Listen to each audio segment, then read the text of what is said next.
Et la meuf, elle pousse ma culotte et elle m'épile sans mon consentement. Mais genre, vraiment. Et donc, moi, je crie. Ahlan. Salut à tous, j'espère que vous allez bien. Aujourd'hui je me retrouve pour une nouvelle vidéo. Avant de commencer directement la story time, n'hésite pas à venir déjà me rejoindre sur Instagram. C'est là où tu verras mes routines, mes pensées du jour, mes bons plans, tout. Tu manques beaucoup de choses si t'es pas sur Instagram, je te le dis, et c'est pas pour faire genre. Abonne-toi aussi à ma chaîne pour pas rater les prochaines vidéos. Active la cloche de notification pour pas rater les prochaines. La vidéo d'aujourd'hui c'est une vidéo que vous attendez plus je crois, parce que hier on a fêté 6 ans de mariage avec mon mari. Donc 6 ans de l'année qu'on a fait la mairie le 30 juillet, qu'on a aménagé ensemble, etc. Et en fait, depuis quasiment le début de ma chaîne, à chaque fois je vous dis oui, je vais vous parler de mon mariage catastrophe en Algérie. J'ai commencé un petit peu parce que j'ai eu j'ai fait des story time sur mon mariage religieux, sur ma khotba, sur le préparatif du mariage en Algérie qui déjà commençait à tourner au cauchemar à la base déjà. Et il y a eu un bébé, puis les années, puis les études. Finalement, je vous ai jamais sorti cette fameuse vidéo sur mon mariage de l'enfer, si on peut dire ça comme ça, qui a donc eu lieu le 20 juillet 2016. Donc comme je vous l'ai expliqué dans la première vidéo, que je vous invite à aller regarder là, parce qu'à chaque fois j'oublie de le faire, mais sinon je mets en barre d'infos. Je vous ai expliqué du coup pourquoi j'ai fait deux mariages, un en Algérie et un en France. Donc celui de l'Algérie c'était le 20 juillet, celui de la France le 30. Les changements de programme entre autres qui ont fait que justement j'étais partie dans un état de stress assez compliqué, qui a fait que au bout d'un moment j'en pouvais plus, j'ai craqué. Je vous invite à aller voir cette vidéo pour comprendre un peu le contexte de celle-ci, même si je vais essayer de résumer pour que cette vidéo se suffise à elle-même, tout simplement parce qu'en fait je pense que vous l'avez vu au fur et à mesure sur mes réseaux, et même depuis que je suis devenue maman, il y a eu une évolution, que ce soit physique ou même spirituelle et psychologique, de moi-même, et il y a des choses que je ne fais plus désormais sur ma chaîne YouTube, notamment par exemple me maquiller en direct, etc. Parce que déjà, sans parler de religion, je vous ferai peut-être une vidéo à part, mais concernant le maquillage, je me suis rendu compte de plein d'autres choses. Je n'ai plus envie d'entrer dans ce cercle vicieux de la société. Et religieusement, on le sait, j'hésite à supprimer mes anciennes vidéos ou à mettre un message d'avertissement, si on peut dire ça comme ça, pour dire que voilà, je ne suis plus dans ce délire là de maquillage et que je ne veux pas inciter des jeunes filles à se maquiller comme ou faire pareil que moi, etc. Parce que j'ai pas envie de porter les péchés des gens, la vérité j'en ai déjà assez comme ça. Et il y a ma fille qui est à côté, donc elle va pleurer. Mon chat, qu'est-ce qu'il y a? Directement à la vidéo, mais pour vous résumer, on sait jamais si je supprime comme je vous ai dit la vidéo en question. Je vous ai expliqué que du coup j'ai organisé mon mariage assez rapidement sur 7 mois. Je l'ai organisé de France pour le faire en Algérie, tout simplement parce que nos familles, à moi et mon mari, sont toujours d'ailleurs toutes en Algérie. Donc on s'est marié en Algérie, on a fait le mariage culturel le 20 juillet, puis on est rentré en France pour faire la mairie le 30 juillet. À partir de là, je suis partie en voyage de noces et puis j'ai vécu avec mon mari. La précédente vidéo, je vous expliquais, j'ai eu beaucoup de problèmes lors de mon organisation du mariage, étant donné que du coup j'organisais mon mariage de France pour en Algérie, que j'avais pas tout simplement, je savais pas quel prestataire, donc je choisissais mes prestataires un peu au hasard sur Facebook, et c'était vraiment, ça fait quand même assez longtemps, ça fait 6 ans, et du coup il y a eu beaucoup d'évolutions entre temps, et à l'époque tu pouvais pas choisir comme tu voulais tes prestataires, il n'y avait pas déjà de choix. Donc j'avais eu des soucis déjà avec ma salle que je trouvais pas, que jusqu'un mois avant j'avais toujours pas posé la compte. J'avais des soucis avec les robes que j'ai faites sur mesure en France, donc entre autres j'avais commandé une robe bleue et je l'ai eu verte d'eau, j'ai pas pu la changer malheureusement, j'ai dû me marier en verte d'eau et j'étais dégoûtée, j'ai eu des soucis avec mes invitations, bref, à chaque fois que j'allais voir quelqu'un, j'avais des problèmes. Je vous ai expliqué que par exemple j'avais demandé à faire 7 robes et que c'est beaucoup trop, vraiment je vous conseille maintenant, je fais pas des vidéos juste pour vous faire des vidéos, j'essaie d'évoluer un petit peu dans ma manière de filmer, de m'expliquer, de parler, donc je vous fais aussi des conseils entre guillemets de grande sœur parce que maintenant je suis une vieille, j'ai 26 ans, je me suis mariée à 20 ans et vraiment je vous conseille entre vous et moi, ne faites pas autant de robes. Moi c'était vraiment mon rêve de petite fille, je voulais trop mettre plein de robes de princesse et tout, mais mon mariage j'en ai pas profité, je n'ai pas pu profiter de ma famille. Vraiment quand je me regarde dans les vidéos je faisais que des allers-retours, c'était beaucoup trop, c'était épuisant pour moi et au final j'ai craqué en plein mariage, j'ai pleuré tellement j'étais stressée, je me suis trop mis la pression. Donc franchement dites-vous que votre mariage c'est censé être un des plus beaux jours de votre vie, vous êtes censé vous unir devant Dieu avec votre moitié, donc vraiment faites les choses d'une manière plus spirituelle dans le sens où profitez, je ne dis pas qu'il ne faut pas profiter, d'être avec vos proches, de passer un bon moment, de passer un bon repas, c'est ce que de toute façon la sunna nous dit de faire dans notre religion, mais essayez d'oublier tout ce qui est superficiel parce que franchement ça pollue le cerveau et au final moi j'ai fini en larmes tout le long. Dans la précédente vidéo, on s'est arrêté à J-2 du mariage où je vous ai expliqué que j'avais une bonne partie de mes prestataires qui n'étaient pas bookés, tout simplement parce qu'on se disait bon bah c'est pas important, on le fera plus tard, ou tout simplement on a oublié, voilà, tellement c'était dans la précipitation. C'est sûr que si vous voulez avoir un mariage de qualité, il vaut mieux vous y prendre au moins un an à l'avance. Surtout si vous le faites à l'étranger, il faut prendre vraiment de la marge. Et surtout, ne vous mettez pas 48 heures avant à choisir vos prestataires. Je vous explique déjà les gâteaux orientaux, bah nous, déjà c'est très important chez nous parce qu'on fait le mariage en après-midi, on n'a pas de dîner, même si moi j'ai fait un dîner avant avec mes proches, et du coup, il fallait miser gros. Et donc nous, une semaine avant, on ne trouve pas de dames pour faire les gâteaux, tout simplement parce que c'était trop tard, tout était booké. Surtout qu'en Algérie, je vous ai dit, les mariages c'est très important et il y en a beaucoup, malgré que les gens n'ont pas beaucoup d'argent, mais ils s'arrangent quand même pour se marier. Et donc c'était booké de chez booké et heureusement on a eu de la chance, on a trouvé une dame qui nous a fait des très bons gâteaux, elle me les a fait personnaliser comme je voulais, avec le signe berbère comme je voulais, dans les tons bleus parce que je vous ai dit j'ai pas fait de thème pour mon mariage mais je voulais mettre des petites touches berbères bleues un peu partout. Donc franchement là de ce côté là j'ai rien à dire, pour une fois que je peux dire quelque chose de bien. Les gâteaux étaient vraiment très bons, j'avais pas non plus de pièces montées, j'avais pas l'orchestre pour Zorna, donc nous c'est un orchestre algérois, voilà, de musique, donc c'était, et j'avais pas non plus de voiture, j'avais pas tout ça, j'avais organisé beaucoup de choses, on était dans le trop plein. Je vous ai dit déjà que mon beau-frère s'est marié 3 jours avant nous, donc le 15, non c'était le 17 il y a le mariage de mon beau-frère et le 18 il y avait mon dîner, il me semble, quelque chose comme ça. Donc en fait on était dans le rush et on ne pensait pas à tout ce qui manquait et donc on essayait de faire les étapes une par une. Donc d'abord on a fait le mariage de mon beau-frère, ça s'est passé bien. Ma belle-sœur aussi, elle aurait pu faire le story time parce qu'elle aussi, la pauvre, il y a eu plein de problèmes. Le gâteau il est arrivé à 19h alors que ça devait être fini le mariage, il s'est effondré, ils ont eu plein de problèmes aussi. Et donc on a fait le mariage de ma belle-sœur et mon beau-frère et ensuite il y a eu mon dîner de mariage. Donc le dîner du mariage, comme nous on fait pas le mariage pendant le soir, avant on organise un dîner pour inviter les proches, les voisins, enfin chacun invite qui veut en fait. Donc moi j'ai fait un dîner dans un restaurant. Ce que je fais, c'est que ma mère, en fait, avant déjà, le seul truc qu'on avait fait de bien, c'est que 2 ou 3 semaines avant, dès qu'on est arrivé en Algérie, on est parti chez la coiffeuse, on l'a dit voilà, on aimerait réserver telle et telle date parce que j'ai plusieurs événements. Donc je devais être coiffée pour le mariage de mon beau-frère, je devais être coiffée et maquillée pour mon dîner le 18 et je devais être... non, le maquillage j'avais fait à part pour mon mariage, heureusement que j'ai pas pris chez cette meuf là. Je devais être aussi épilée donc pour le jour de mon dîner qui a lieu le 18, je voulais faire mes cheveux et l'épilation comme ça c'était fait pour 2 jours avant le mariage. Ça n'avait pas le temps de repousser. Du 18 j'y vais chez la coiffeuse et tout, donc dites-vous que j'y vais quand même assez tôt et c'était avant midi c'est sûr parce qu'on n'avait pas déjeuné avec ma copine qui est toujours là avec moi, la pauvre, dans mes galères. Je l'ai ramenée de la France avec moi en Algérie, c'est une Marocaine et du coup elle a tout vécu avec moi et franchement sans elle je sais pas comment j'aurais fait parce que limite elle faisait le taf des gens à leur place. Donc on y va vers 11h, un truc comme ça. Et la meuf elle nous fait traîner en fait quasiment toute la journée. Et nous en fait on était tellement en train de rigoler et tout qu'on se rendait pas compte, on était un peu dans l'insistance. Donc elle devait me faire mes cheveux et elle devait me faire l'épilation. En gros un package d'épilation de quasiment tout le corps. Donc moi j'insiste, je voulais pas tout le corps. Je voulais les demi-jambes, je voulais les bras, les aisselles et le duvet. Sinon j'avais pas besoin d'autre chose. Le maillot déjà de base, je crois que j'avais tenté toute seule la cire et de toute façon religieusement je voulais pas mettre à poil devant une meuf parce que religieusement on peut pas se mettre nu devant une femme, il faut se couvrir jusqu'aux genoux, donc de toute façon c'était pas bon. Et de 1 la douleur moi j'arrive pas et de 3 je voulais régler mon affaire toute seule. Donc on y va pour, je devais être peut-être 14h 15h quelque chose comme ça. Et même avant je crois que j'avais même pas déjeuné, mais elle nous a fait énormément traîner parce qu'à chaque fois elle ramenait, il y avait une fille qui venait donc elle lui faisait les cheveux et après elle partait, elle revenait, elle me faisait un peu puis elle repartait. C'était un de ces bazars, je vous dis, même partir je crois de chez elle à max 18h30 parce que après on devait aller au restaurant rejoindre les invités qu'on avait invités pour 19h. Donc elle commence à m'épiler, donc moi j'avais demandé, déjà eux leur délire c'était cire chaude ou cire froide mais les deux étaient chaudes. Donc je comprends pas. Donc moi j'avais demandé de la cire chaude, sauf que c'est la cire qu'on fait fondre dans la machine, vous savez les petites billes là. Et je sais pas si elle avait mal réglé sa machine ou quoi, mais elle me brûlait à chaque fois.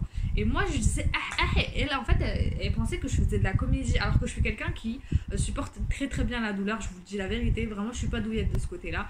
Je me suis déjà épilée plein de fois, que ce soit chez une esthéticienne ou même toute seule, ou ma mère, ou même ma copine de ma mère elle le faisait, pourtant elle le fait assez fort et elle le fait à la tunisienne, vous savez, avec la cire orientale et tout.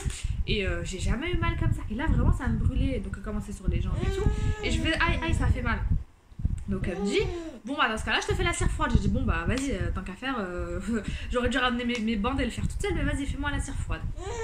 Et en fait elle me ramène la cire froide et c'est encore de la cire chaude. Cette fois c'était les appareils, vous savez, qui, je vous mettrai une photo, qui comme ça ils vous tiraient avec une bande. Mais je sais pas c'était quoi leur délire, hein. On appelle ça de la cire froide, la cire chaude, les deux étaient chaudes.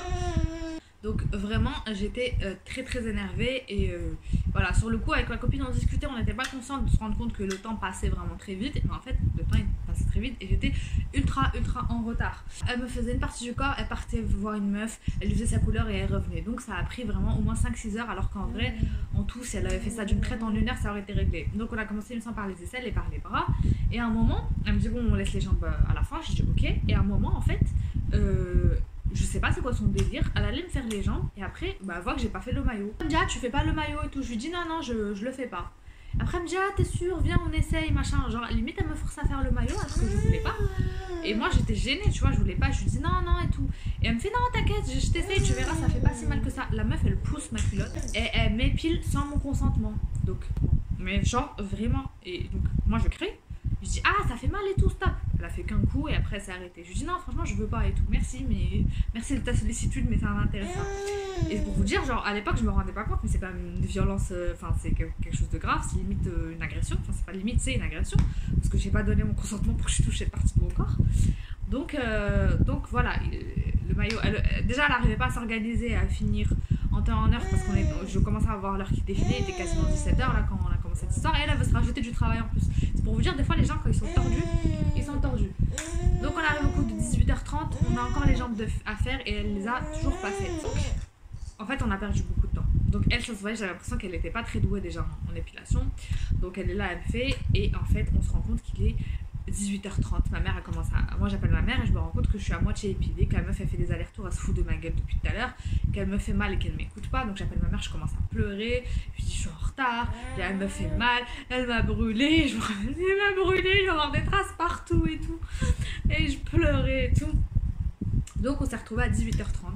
L'esthéticienne avait une jambe et elle tirait, et ma copine avait une jambe et elle tirait, et elles étaient en train de m'épiler les deux avec la cire froide pour la cire chaude qui faisait moins mal que l'autre.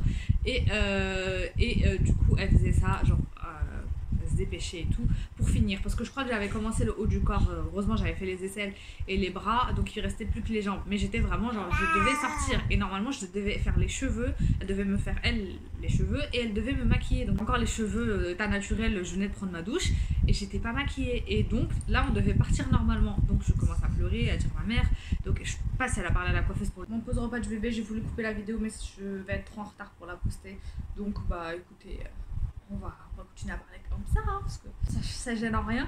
Juste le problème c'est qu'à chaque fois elle va vouloir arrêter pour me regarder parce qu'elle voit que je parle, elle se dit c'est bizarre. Donc ma copine heureusement elle l'aide, elle fait la deuxième jambe avec elle. Là ma mère me rejoint parce que comme elle a vu que je pleurais et tout, bah, elle est venue pour mettre un coup de pression à la meuf.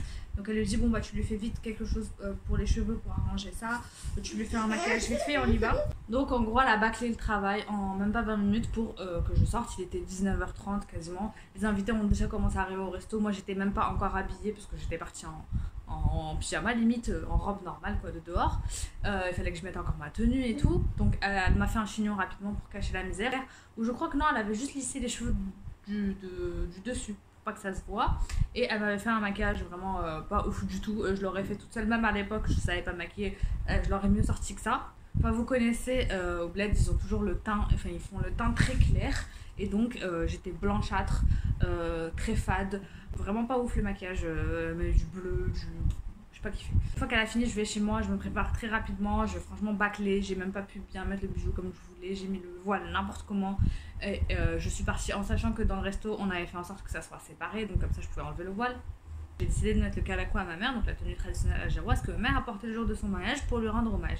Et là je regarde mes jambes et je vois qu'il y a des cloques sur mes jambes. Donc en gros ma jambe elle avait pelé, donc la meuf elle avait tellement, quand je lui disais aïe ça me brûle, c'était pas de la comédie, elle m'avait vraiment brûlé au premier degré. Donc à la première partie, enfin la première couche de ma peau qui était partie. Donc j'étais pelée partout des jambes, en sachant que j'étais censée montrer ces fameuses jambes 2 jours après à mon mariage. J'allais pas aller au mariage avec les jambes et les bras brûlés, surtout les bras. Les bras, ça se voyait beaucoup parce que j'avais des tenues sans les manches. On arrive au resto, je suis la dernière arrivée alors que je suis la mariée. Ou au moins qu'il y ait ma famille qui doit accueillir les invités, mais là il y avait personne vu que ils sont venus avec moi. Le dîner passe, hein, il s'est passé ce qui s'est passé. On arrive 2 jours avant le mariage, donc tout ce qui était prestataire qui manquait, je vous citais au début, heureusement on a eu de la chance, on a tous réussi à les trouver assez rapidement, dans le sens où l'orchestre, on en a trouvé un qui était bien.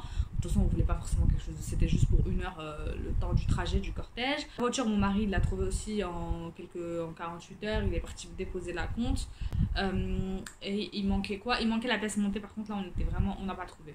On était à la bourre, on n'a pas trouvé nulle part, c'était trop tard. Du coup ma belle-mère elle a fait, heureusement il y avait quelqu'un de sa famille il me semble qui a accepté. Le pauvre il l'a fait la nuit pour le lendemain parce que c'était pas, parce qu'on l'a prévenu trop tard tout simplement, donc il l'a fait la nuit. Dieu merci à cette personne. Donc on avait notre gâteau, enfin c'était pas une pièce montée, c'était un gâteau, vous savez, un peu comme ceux des fiançailles qui font en Algérie, donc les gros gâteaux à la crème qui étaient d'ailleurs délicieux. J'ai goûté juste quand on a fait l'échange de parts et c'était très bon. Donc voilà, donc on a réussi à sauver un petit peu les meubles par rapport à tout ce qui restait. Et il y avait la DJ aussi. Donc la DJ, on s'était entendu avec mon père et tout, on l'avait trouvé, on l'avait vu en plus à la télé, enfin c'était genre une organisatrice de mariage et qui était soi-disant trop bien, machin, donc on s'est dit bon on va lui faire confiance et elle nous a présenté la DJ. Donc la DJ, elle nous dit voilà attends la somme, je sais plus c'était combien franchement, mais c'était quand même une somme assez, c'était genre je crois 300 €, quelque chose comme ça, 200 ou 300 €, ce qui était quand même une grosse somme pour là-bas. Et avec mon père, je lui dis bah écoutez, moi j'ai préparé déjà une playlist de je veux telle et telle musique, j'ai déjà ma playlist, j'ai juste besoin qu'en fait en gros tu passes la musique, que tu fasses ton taf de DJ, parce qu'en France c'est comme ça que ça se passe, la mariée donne ses musiques et après le DJ il arrange, il rajoute ses trucs machin. Elle me dit ok t'inquiète, donc je lui donne la liste, elle me dit t'inquiète pas machin, donc je lui donne. Et après il fallait revenir quelques jours après pour poser la compte, donc on revient avec ma mère. Déjà, on attend encore une demi-heure parce que la meuf, elle était pas là. Le temps qu'elle arrive, toujours en retard, évidemment, s'il n'y en a pas un qui est à l'heure là-bas, je crois. Elle arrive et tout, et elle nous dit bon, écoutez, vous avez mis trop de musique, voilà, il faut qu'elle refasse toute la playlist qu'elle avait. En fait, en gros, elle a des playlists préenregistrées et elle les passe juste. En fait, c'est ça. Elle prend l'argent juste pour te placer des playlists qui existent déjà, et c'était des playlists YouTube. Vous savez, quand vous tapez cocktail algérien sur YouTube, il y a déjà des playlists avec plusieurs musiques qui sont déjà faites et qui passent en boucle. Donc elle a fait aucun taf là-dedans. Et donc en gros, comme moi je lui rajoutais du taf, alors qu'en fait c'est juste le taf qu'elle est censée faire à chaque fois, elle me demandait de l'argent en plus. Et la vérité, moi sur le coup, j'ai dit à la mère, franchement non, laisse tomber, tant pis. Elle passe ce qu'elle passe d'habitude, tant pis. Parce qu'en fait elle nous demandait quand même, elle nous demande 5000 dinars. Donc à l'époque ça valait 50 €. Pour là-bas c'est énorme, c'est une grosse somme. Je ne demande pas 5000 dinars pour faire des trucs. Et nous en fait on était tellement, on était fatigués, on réfléchissait pas trop, on a dit bon vas-y, tu sais quoi, ok, on te donnera l'argent en plus. Et ok, tu passes les musiques que ma fille elle t'a dit. Elle a dit d'accord, ok, pas de soucis, je te passerai toutes tes musiques, machin. Écoutez bien, elle avait dit je te passerai tous les trucs que t'as demandé. Je dois y retourner le lendemain du coup pour cette fois pour qu'elle me fasse les cheveux. Donc je voulais faire une petite teinture histoire de changer, surtout parce qu'en fait au bled on marchait de fou, parce que là-bas surtout à l'époque la mariée il fallait qu'on voit le changement du statut de passer de la jeune fille à la femme. Donc elle entre autres elles font les sourcils, même si elles le font maintenant de plus en plus tôt, donc ça change la forme du visage. Donc moi je fais pas les sourcils, d'ailleurs ça l'avait étonnée, elle a voulu me faire des sourcils. Moi je veux pas, c'est interdit dans la religion, je le fais pas tu vois, même si les gens le font. Et là, vous savez, genre normal, les gens le font donc tu peux le faire. En fait, non, c'est pas comme ça que ça marche. Et surtout, les gens insistaient beaucoup que je me fasse des mèches, vous savez, platine, parce qu'à l'époque c'était encore grave la mode. Donc d'être toute blanche et d'être le plus blonde possible, alors qu'on est de base génétiquement pas du tout blond, donc ça le fait absolument pas. Donc j'ai dit non merci, parce que je voulais parler du colorisme au Maghreb, et un vrai problème. On en parlera une autre fois, avec les gens qui sont foncés de peau, ne serait-ce que si tu veux aller par exemple à la plage ou quoi, ils aiment pas le bronzage, surtout les vieilles et tout, mais c'est resté encore imprégné dans la société. Une mariée elle doit pas être bronzée, elle doit être claire, parce que la beauté c'est le fait d'être claire et d'avoir les cheveux blonds. Donc moi j'ai dit non, de toute façon moi ça m'intéressait pas, mais je voulais par contre tenter un miel, et ma mère elle avait un peu peur et tout, franchement elle m'avait prévenu, elle m'avait dit ça risque d'être moche. Donc j'ai dit bon bah on va rester sur, on va juste faire un balayage discret miel. Donc je lui ai dit à la même coiffeuse. Moi aussi je suis bête de retourner, mais parce qu'en fait on avait déjà tout prévu et j'avais pas d'autres coiffeuses à côté. J'avais pas envie de faire confiance à une autre que ce soit pire. Donc j'ai dit bon bah tant pis. Donc je lui ai dit fais-moi un balayage miel. Donc au début on part sur un balayage miel et je sais pas, d'un coup en fait elle change de programme. Et en fait vous savez eux à l'époque ils avaient encore les casques, les je sais pas comment vous expliquer tellement c'est fou. En fait c'est comme des bonnets de bain avec des trous dedans, ils te sortent les cheveux par les trous pour faire les mèches en fait en gros. Au début elle en avait sorti que quelques-unes pour faire un petit balayage discret comme j'avais demandé. Et en fait, moi je dis bon, bah j'aimerais quand même que ça se voit, mais pas non plus que ça fasse scandale. Et donc elle a dit ah, ok, bon, on change de programme. Genre elle a tout changé de sa tête toute seule. Et elle commence à me sortir plein de cheveux donc, du bonnet. Donc ça veut dire qu'il y aurait de plus en plus de mèches qui seraient teintes. Et elle me laisse quand même assez longtemps. Je crois qu'elle m'a encore oublié. Elle est partie faire ses délires, je sais pas, toute seule. Et en fait, bon, bah elle me laisse, elle me pose la couleur et tout, et elle part. Et en fait, elle commence à me lave. Après, elle commence à me lisser les cheveux. Et je vois, c'est orange. Mais pas miel ou une couleur agréable, non, c'était orange. Je dis non, mais c'est pas beau la couleur. Elle me dit non, mais t'inquiète, c'est juste là ça va changer, ça sera plus comme ça après, machin truc et tout. Et en fait, après, avec le recul et quand je me suis faite moi-même après un balayage et tout, et j'ai su qu'en fait elle avait pas fait de patine, donc en fait bah, ça ressort orange sur moi le blond. Et donc du coup, bah, j'avais des traces orange comme ça, en plus ce balayage très mal fait. C'est pas fait de manière naturelle, c'est vraiment des traits comme ça entre le blond et le roux. Alors heureusement c'était pas tout roux, donc il y avait des moments où ça passait. Je rentre chez moi, c'est le jour de mon henna, donc la veille de mon mariage, je voulais juste faire un petit truc vite fait chez moi, j'ai pas fait de cérémonie rien, donc ma grand-mère m'a fait le henna, j'ai lissé mes cheveux, j'ai fait mon petit maquillage toute seule et je vous jure que j'étais 10 fois mieux que la veille limite, alors que je m'étais maquillée toute seule. Et le lendemain, c'est le jour J, c'est le mariage. Donc on avait convenu avec cette fameuse coiffeuse qui, justement je lui parlais par rapport aux sourcils. Moi la vérité mes sourcils j'ai pas besoin de me le faire. Souvent on me dit oui tu t'épiles les sourcils c'est haram machin, même des hommes qui se permettent de parler. Alors je m'épile pas les sourcils, c'est juste que alhamdoulilah naturellement ils sont faits. Mon père a les sourcils comme ça d'ailleurs même. Il y a un collègue qui lui a dit, ou une collègue, ou je sais plus, qui a dit ah vous épilez les sourcils. Bref, pas du tout. C'est juste qu'en fait j'ai quelques poils en dessous qui gênent un petit peu le maquillage. Si tu veux vraiment un maquillage clair et net.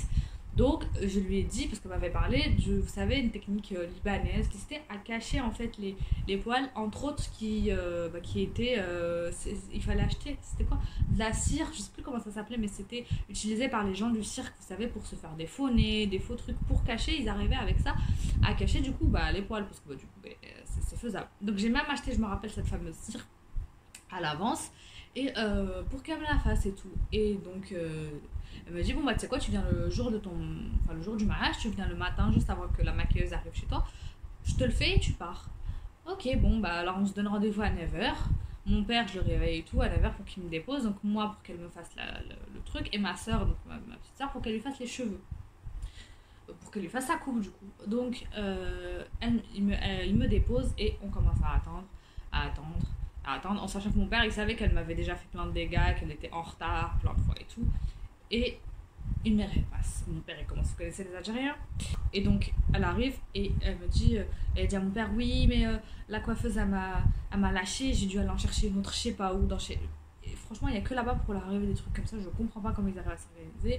Elle limite elle s'énerve aussi alors que c'est elle qui est en tort. Après elle dit bon ok je la prends et tout, donc ça se calme, elle me prend, elle me met la pâte, moi je vois pas, en sachant qu'elle m'a dit qu'elle savait faire. Et en fait au début ça avait l'air plus ou moins correct, même si je voyais quand même ça faisait vraiment comme une cicatrice, vous savez quand tu recouvres quelque chose et que c'est mal fait, c'est gros, ben ça fait épais, ça fait pas beau, ça fait caca. Mais bon je me suis dit bon peut-être ça va s'estomper, donc je rentre chez moi pour que mon autre coiffeuse me maquille, me coiffe et me maquille. Et j'arrive et tout, et en fait je sais pas si c'est la chaleur ou juste elle avait mal foutu son produit, ça commence déjà à peler et vraiment ça faisait horrible. Arrive, elle me dit enlève tout, c'est horrible, je peux pas travailler sur ça. Donc elle enlève, elle me maquille, elle me coiffe. C'était la seule, ça s'est bien passé la vérité. J'avais peur, franchement c'était le truc où j'avais plus peur, c'était le maquillage, parce que j'avais peur justement qu'elle me fasse le temps blafard et tout. Mais la vérité, le maquillage était réussi, la coiffure elle était bien. On voyait pas trop les reflets orange rouille bizarre parce qu'elle avait fait en sorte que, heureusement j'avais pas fait beaucoup déjà, c'était assez naturel. Et ça se voyait pas trop. Donc voilà, c'était pas choquant, ça restait très naturel. Même comme ça, les gens disent ah, t'as pas fait de mèche et tout, c'est dommage, t'as pas fait le blond, machin. Heureusement, parce que j'ai pas fait, parce que j'aurais ressemblé à qui. Cruella d'enfer. La photographe arrive du coup pour filmer les préparatifs et nous on était comme ça, déjà on était stressés. Mais ça restait encore petite donc elle faisait du bazar, elle rigolait, elle rentrait dans la pièce alors que moi j'étais en train de me faire coiffer. Donc la photographe filme, donc elle filme en France en fait.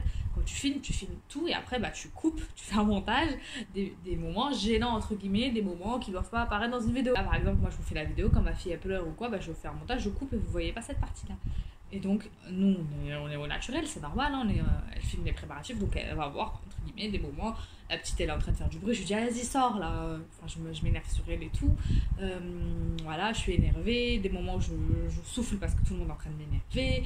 À un moment ma mère pareil, elle est en train de genre bon on m'a préparé, elle a filmé tous les préparatifs, tout ce que tu veux, ma mère elle me met dans le nose, après elle fait un yo-yo pour dire que ça y est c'est bon. Et en fait, la pauvre, elle n'avait pas mangé, elle aussi, elle était très stressée et très fatiguée. Et en fait, elle tourne de l'œil. Et donc, limite, elle s'évanouit. Et après, elle dit à la dame, ah bah ça, tu le couperas en rigolant. Tu vois, normalement, elle n'a même pas besoin de le dire, mais là, elle le dit. Donc, retenez bien. Et elle filme tout ça. Bon, ok, bah allez, on se dit, bon, voilà. Elle filme tout. Et là, le temps avance. Et en fait, bah, on était en retard, évidemment, parce que, sans surprise. Parce que, encore une fois, bon, moi, j'étais pas particulièrement en retard que ça. Un petit peu, mais c'est surtout en fait les gens qui étaient en retard parce que en fait quand la mariée part, bah, il y a son cortège qui part avec elle et du coup mon mari est venu avec sa famille et après en gros ils me prennent, tout le monde fait un cortège et on va jusqu'à la salle. Du coup mon père il me fait, vous savez, il met son bras comme ça, c'est une tradition algérienne je pense. Non, je pense que tout le monde le fait, en tout cas à Alger on le fait, donc il met son bras sur l'embarcade de la porte et toi tu passes en dessous pour dire qu'en gros bah, tu passes en dessous tu passes en dessous de sa protection et maintenant il te remet à ton mari en gros. Et au moins que ce soit un moment solennel, que le photographe puisse prendre un moment beau, qu'on puisse prendre une belle photo et tout, bah, déjà on n'a pas pris le temps pour. En plus de ça, il y a quelqu'un de la famille qui passe en dessous du bras de mon père juste derrière moi, donc du coup ça a tout gâché la vidéo. Bref, tu te dis mais pourquoi ces gens genre, ils respectent pas genre le protocole et tout, enfin c'était n'importe quoi. Pour vous dire que bah, du coup c'est tous les trucs qui vont pas sur la vidéo de mariage. Donc moi je m'installe dans la voiture et tout et en fait comme il manquait des places, bah, en gros bah, j'avais mes deux petites sœurs qui avaient à l'époque 5 ans et 7 ans. On me dit est-ce que tu veux les prendre, elle voulait surtout dans la voiture de la mariée. Je dis bah oui avec plaisir je les prends. Bon on était un petit peu serré mais ça va, on était moi, mon mari, mes sœurs derrière et devant il y avait son oncle. Donc nous on attend que tout le monde s'installe, que mon oncle revienne enfin parce qu'il était parti à 50 km pour chercher mes cousines, qui n'étaient pas foutus pour chercher mes cousines. On avait bien dit venez la veille, comme ça au moins on évite de venir vous chercher le jour même parce que sinon ça va être le bazar. Elles n'ont pas voulu parce qu'il fallait qu'elles se préparent, je sais pas quoi. Bref, tout le monde a fait n'importe quoi. Du coup il a dû les chercher le jour même, il est venu en retard après pour s'occuper de sa femme. Tout le monde était énervé sur les nerfs. Tout le monde faisait la gueule au début, heureusement qu'après ça s'est bien passé. Donc moi je monte dans la voiture, on fait le cortège, là encore la caméraman, j'insiste sur ça, elle filme tout le cortège de A à Z, elle ne s'arrête pas un moment, mais tu te dis elle va faire un montage, c'est pas grave. Et en fait moi j'étais pas au courant, donc on arrive à la salle, je m'installe et tout, je regarde autour de moi et je vois il n'y a pas ma famille, je vois personne, je reconnais personne, il n'y a pas ma soeur. Il n'y a pas ma mère, il n'y a personne. Je me dis mais ils sont où ils sont où ma famille? Et je reconnais personne pareil. C'est pour ça que je vous dis franchement faites des mariages en petit comité parce qu'au moins vous connaissez les gens. Mais là je reconnaissais personne. Vraiment on dirait que c'était le mariage d'une étrangère. Et bon au bout de quelques minutes et tout, il y avait ma grand-mère déjà à peu près au bout de quelques minutes, je vois ma famille. Alors en fait je vais vous raconter ce qui s'est passé mais je le savais pas le jour du mariage sinon j'aurais fait un scandale mais je l'ai su qu'après. Le truc c'est que ma soeur, j'ai 3 sœurs. Donc j'ai pris les 2 petites avec moi mais j'ai une soeur qui est moyenne. Enfin qui est plus petite que moi mais c'est la moyenne quoi, elle avait à l'époque 16 ans, quelque chose comme ça. Bon j'ai enfin déposé le colis, j'ai des crampes au bras. Donc je vous disais, donc en fait je l'ai su qu'après, mais ma soeur, donc la soeur de la mariée, parce qu'il y a quand même un grade genre, entre guillemets quand t'es proche du mariage, normalement t'es censé être mieux considéré. J'ai su qu'après ma soeur, tout le monde est monté dans les voitures et ils ont laissé ma soeur derrière eux. En se disant, bon, ils savaient qu'il y avait ma tante qui arrivait après, qui était en retard du coup, qui était partie chez la coiffeuse, qui arrivait, qu'elle allait la récupérer. Sauf que bah, elle avait raté tout le cortège, elle avait raté tout le début du mariage, parce qu'il n'y avait pas assez de place dans la voiture. Mais moi, j'aurais su ça, j'aurais fait un scandale. Et personne ne s'est dit, bon, bah c'est la soeur de la mariée, je lui laisse ma place, et puis moi je viendrai après par mes propres moyens, on me ramènera plus tard. Non, ils sont tous partis. Et ils l'ont laissé derrière eux, genre elle a pleuré, elle m'a dit j'ai enlevé mes talons, j'ai commencé à pleurer, elle m'a fait trop mal au cœur. Et à un moment donc j'avais comme je vous ai dit cette tenue, donc j'arrive au cafetan, donc elle me met quand même ma musique, j'entends quelques musiques que j'avais choisies. Et c'est vrai que j'avais remarqué que les gens dansaient pas trop. Donc je pense que comme ils s'y connaissaient pas, c'est des musiques, pas forcément des musiques en France et tout, mais c'est des musiques arabes. Et je pense que comme elles étaient anciennes et qu'en France on les met encore, hein, jusqu'à maintenant on met encore du Dana Dana, enfin j'en sais rien, bon moi il n'y a pas de Dana Dana à mon mariage, mais pour vous donner un exemple, alors que c'est très ancien, et là-bas c'était bizarre pour eux. En fait ils s'attendaient, je pense, ils ont l'habitude des musiques avec du rail, avec des gros mots, et avec moi, avec ma belle-mère, on avait demandé à ce qu'il n'y a pas ce genre de musique. Donc la DJ, c'est comme si qu'en fait elle était paralysée, elle remettait toujours les mêmes musiques en boucle. Donc déjà elle mettait pas les musiques que j'avais demandé alors qu'elle m'a quand même demandé 50 balles en plus. Et en plus de ça, elle remettait les mêmes musiques. Donc par exemple, elle mettait l'Wahdania, vous savez, ils la mettent beaucoup aussi, c'est une musique algéroise, elle la mettait en boucle. Et j'ai dit, mais qu'est-ce qu'elle a celle-là? Et en fait, je me suis rendu compte quand même qu'elle mettait pas de musique et je l'ai dit à ma mère. Et en fait, à un moment, carrément, mais il y a une invitée, en plus, c'était pas une invitée proche, c'était une copine à quelqu'un de. Une copine, si on peut dire ça comme ça. Et elle est venue, elle a dit, ah, j'échange la musique, mais d'autres musiques, moi j'aime pas. Et après, je regarde la DJ, et DJ me dit, oui, il y a cette dame qui m'a demandé de changer la musique, est-ce que je l'écoute? Je dis, bah non, si c'est pas moi qui te demande pas, à la limite mes proches, bah non, tu le fais pas en fait. Après, la meuf en question, elle vient, elle me dit, ah oui, excuse-moi, je voulais qu'elle mette un peu de Shawi, un peu de Staifi pour changer. J'ai dit, oui, mais bon, Enfin, à quel moment il y a une invitée qui va voir un DJ qui lui dit, tu changes la musique? Enfin, ça n'existe pas, ça va pas ou quoi? Surtout que c'est pas une proche. Donc ça, primo, c'était trop énervant. Déjà que j'avais même pas mes musiques et que quand elle les mettait, les gens ils demandaient à les changer. Donc après, j'ai laissé faire parce que je me suis dit, bon, bah au moins qu'elle mette un peu plus d'ambiance parce que les gens ils voulaient. En fait, s'ils reconnaissaient pas la musique, bah ils se levaient pas danser. Vraiment, ils ont pas fait d'effort et ça, j'ai pas aimé, tu vois. Donc c'était trop chiant. Heureusement, il y avait des moments où il y avait de l'ambiance, il y avait des moments où il y en avait moins. Bon, bah, écoute, c'est ça. Et donc, ce qui fait que je pense que en fait, la DJ, elle a essayé de se rattraper en mettant d'autres musiques qu'elle connaissait pour essayer de chauffer les foules. Parce que je pense que comme elle a vu que mes musiques marchaient pas, et aussi, elle avait une moitié de musique, elle avait pas téléchargé. Toutes les musiques que je lui ai demandé, elle les avait pas toutes téléchargées. Donc, elle a essayé de sauver le mariage comme elle a pu, mais elle aurait pu au moins dire, bon, bah, comme j'ai pas mis tes musiques, je te prends pas les 50 € en plus. Bah non, bien sûr que non. Et donc là, ça a passé tout. Les musiques s'enchaînent une par une. Et à un moment, donc à la toute fin, le Kalako, c'était la tenue, comme je vous dis, algéroise. C'était le truc sur lequel j'avais le plus misé. Et je voulais faire un hommage à ma grand-mère parce que juste avant, j'ai fait un hommage à ma grand-mère paternelle, donc qui s'appelait Aïcha, j'ai mis la musique Aïcha de Khaled. Et donc, je voulais faire un hommage à ma grand-mère maternelle avec la chanson La Larano. Donc, tout sur la feuille, tout était écrit de A à Z. Elle avait juste à télécharger les musiques. Et le pire, c'est que moi, je les avais dans mon ordinateur. Donc, si elle m'avait demandé à la limite, j'aurais limite passé le travail. Donc, je mets la Larano. Donc, j'attends pour le Kalako. Je suis en train de me préparer. Je suis dans la salle. Et là, quelqu'un me dit, non, rentre pas, il y a un problème avec ta musique. Donc, déjà, je commence à bouillir en sachant que j'étais déjà énervée qu'elle m'avait pas mis les musiques et que je m'en suis rendu compte qu'elle ne mettait pas mes musiques. Elle en avait mis genre 4-5 pour essayer de noyer le poisson, mais c'est tout. Et je dis, mais comment ça? Ça marche pas, je sais pas, qu'est-ce qui se passe? Donc ma copine, la pauvre, elle court, elle essaye d'aller voir. Elles vont sur YouTube pour essayer de mettre la musique sur YouTube dans les haut-parleurs, alors que c'est pas. Un DJ, normalement, en fait, elle mettait juste des musiques les unes après les autres, des playlists. Elle faisait rien. Donc limite, n'importe qui aurait pu faire ce taf. Alors qu'en DJ en France, bah, il va mixer, il fait un vrai DJ. Elle ne mixait rien. Elle parlait, elle mettait un peu d'ambiance. Chose que je voulais même pas parce que moi je déteste, je trouve que ça fait très kitsch que le DJ parle, machin. Normalement, l'ambiance se suffit à elle-même. Donc elle dit ouais, y a pas ta musique, et là je suis en Kalako dans la salle et tout maquillée machin, et là je commence à pleurer, mais genre à m'énerver vraiment fort parce que je dis mais c'est pas possible. Je commence à crier, ma tante elle passe, elle fait Bismillah Rahman Rahim, tu vois, elle avait peur que limite genre voilà quelqu'un me fait du mal ou quoi, parce que j'étais en train de pleurer, voilà, le jour de mon mariage, normalement c'est pas bien, j'étais en train de m'énerver. Elle a dit ah, calme-toi, récite au Coran et tout, parce qu'elle a peur de tout ce qui est genoux, mauvais esprit et tout, donc elle était en mode non, fais attention, pleure pas et tout. Donc ma copine elle va essayer de sauver l'affaire, de se mettre sur YouTube. Donc elle il marche pas, elle commence à me dire dans l'oreille la pauvre non ça marche pas machin, donc je fais quand même mon entrée sur une musique et j'attends toujours cette fameuse musique. Donc je reste, en plus dans la vidéo on le voit, je reste debout parce que bien sûr l'autre elle a pas fait son montage correctement, je reste debout sur la salle et j'attends qu'elle me mette ma musique.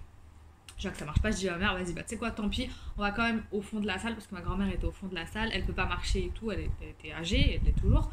On va au fond, je lui fais au moins la bise, je reste avec elle, je fais des photos avec elle, tant pis pour la musique. Et en fait, pendant tout ce temps, ils étaient en train d'essayer d'arranger, ça n'a pas marché, donc tout simplement, elle n'avait pas téléchargé la musique, et sur YouTube, je crois qu'elle n'avait pas la bonne prise pour faire le je sais pas quoi, donc en gros, ça n'a pas marché, j'ai pas eu la musique que je voulais, j'avais les nerfs. Je me suis dit, c'est au moins les musiques, vous savez, parce qu'il y a les musiques d'ambiance que j'ai mis donc pour lui donner des idées, puis j'ai mis les musiques de chaque, les trucs importants. Donc j'avais demandé une musique pour ma grand-mère, une musique pour telle robe, je veux telle musique. Ça, c'était au moins 5-6 musiques, t'aurais pu au moins assurer le minimum, et le minimum, elle l'a pas fait. Donc, franchement, je peux vous raconter pas comment j'étais fatiguée, énervée, c'était, voilà. Mais à part ça, vraiment, les gens se sont pas rendus compte, tout le monde m'a dit ton mariage était trop bien, les tenues étaient magnifiques, les gâteaux étaient bons. Franchement, alhamdoulilah, on s'en est sorti. L'ambiance, ils se sont pas trop rendus compte, même si après ma tante, elle m'a dit oui, il y a une fille qu'elle avait invitée sans me dire en plus, qui avait fait un mariage avec la même DJ. Elle a dit oui, elle l'a même pas reconnue tellement. C'était deux ambiances différentes et tout pour dire en gros que mon mariage il était nul parce que l'ambiance elle était nulle. Pourquoi t'es venue dans ce cas-là? Enfin, j'aime pas les gens comme ça, genre tu critiques. Parce qu'en fait, elle avait pas mis tout ce qui était rail, donc les gens ne s'étaient pas ambiancés de fou. Mais moi je trouve que ça allait quand même, hein, les gens ont dansé, ont apprécié. C'est juste que je voulais pas justement l'ambiance cabaret. Donc on arrive à l'aéroport et j'avais pas encore récupéré mes vidéos. Mon beau-frère allait du coup rentrer après nous, c'est lui qui devait les récupérer. Donc j'appelle la meuf qui devait s'occuper de faire le montage. Déjà, c'est un mec qui fait le montage. Je dis, mais vous êtes complètement. Mais je donne un truc à une photographe femme. Donc, c'est une photographe femme qui me prend. Mais elle donne à un monteur mec. Qui, du coup, m'a vu sans voile. C'est des choses qui te préviennent pas. C'est des choses qui te préviennent pas, en fait. Parce que pour eux, c'est logique. Mais non, en fait, non. Si je demandais une photographe femme, c'est pas pour que le montage soit fait par un homme. Le mec fait un montage. Donc, moi, je vois pas ce qui se passe et tout. Et je lui dis, bon, bah, vous savez, quand il le faisait déjà, même à mon époque en France. Mais ils prennent toutes les séquences de préparation du mariage, du cortège, les trucs les plus importants. Ils ont fait un mini-film de 5-10 minutes avec des musiques pour que ça fasse un peu bien. Avec une musique, du coup, j'avais demandé la musique de Zina. Donc, Zina, Madame Sefina, Babylone. Ok? Donc, elle m'appelle, elle me dit, je lui dis, oui, oublie pas de mettre la musique Zina. Elle me dit, ouais, t'inquiète et tout, Zina. J'avais écrit quand même le prénom de mon mari et tout, de moi et mon mari, pour qu'elle écrive correctement. Enfin, elle avait les papiers déjà sur place. Donc elle me dit ouais t'inquiète pas, bah, je donnerai tes vidéos à ton beau-frère et voilà. Donc 15 jours après je récupère les vidéos, quelque chose comme ça, bien sûr c'était trop tard hein. Et en fait je me rends compte de quoi. Déjà elle a écrit le prénom de mon mari et moi même le mien, elle l'a écrit un coup mal, un coup bien. Mon mari sur l'album c'était écrit d'une façon, sur la vidéo c'était écrit d'une autre façon. Et sur le petit magazine là, des meilleurs moments, c'était écrit encore d'une autre façon. Dont 2 étaient fausses, une était bonne. Donc j'ai dû lui redonner pour qu'elle l'écrive correctement. J'ai dit mais non mais ils se foutent de la gueule du monde. Donc je regarde la vidéo. Déjà le générique, ouais, ils appellent ça un générique. Donc elle a fait vraiment comme un générique de film avec des... Enfin, c'était vraiment fait d'une façon très kitsch déjà en soi. La musique c'était absolument pas la musique que je voulais. Il y avait des moments, ils ont choisi des moments mais c'est pas du tout des moments corrects. Genre c'était des moments nuls où il se passait rien. Il y avait rien de spécial. Vraiment nul. Bon, je dis, mais allez, le générique, c'est pas grave. Le film en lui-même, il arrive. Je me rends compte qu'il y a aucun montage. Et je vous dis ça en sachant ce qu'est un montage, quoi. Et à l'époque, déjà, ça m'avait choqué. Donc, tous les moments où je m'embrouillais avec mes soeurs, où je leur criais dessus, ils y sont. Les moments où ma mère a dit à la meuf, coupe, parce qu'elle est en train de s'évanouir, il y est. Le cortège, tout le cortège de chez moi jusqu'à la salle, il y avait genre 10 km, il y est entier. Donc le film du mariage fait 2 heures parce qu'elle n'a pas été foutue de couper le cortège quand il se passe rien d'intéressant. En gros, ils nous ont remis le film du mariage quasiment brut, comme ça, genre sans aucun travail, alors qu'on les a payés pour. Il y a eu quelques cuts, mais encore une fois, des fois des cuts mal faits. Ils ont coupé quand il fallait pas, ils ont pas coupé quand il fallait. Vraiment, c'était mais n'importe. Ma bouche, elle ne saurait même pas vous dire tout ce qui s'est passé. Là, je vous ai vraiment fait un résumé, ça a duré très longtemps. J'aurais dû le faire en 2 parties. Et pour vous dire à quel point, mais c'était la catastrophe. À chaque fois que je la montre la vidéo, ben, j'ai honte. Le mariage c'est fini. L'erreur que ma mère a faite, c'est qu'elle a donné en fait, alors qu'elle n'était pas satisfaite, c'est qu'elle a donné la somme totale, par exemple, à la DJ alors qu'elle n'avait pas mis les musiques que je voulais, au lieu de lui dire bah non, t'as pas fait les musiques, donc je te donne pas les 5000 dinars en plus. On était tellement fatigués, on voulait pas faire d'embrouille et tout qu'elle lui a donné comme ça. Et en fait, voilà. Ne payez pas si vous n'êtes pas satisfait. Donc j'espère que ça vous servira de leçon, mais catastrophe qui s'est passée. Comme ça, vous serez plus vigilant. Voilà, faites des contrats surtout. Hein. Comme ça, au moins, la personne est obligée de respecter le contrat. J'espère que la story time vous a plu, qu'elle vous a fait. Quant à moi, il ne me reste plus qu'à vous dire de prendre soin de vous, de vos proches. Je vous fais de gros bisous et je vous dis à bientôt dans une prochaine vidéo.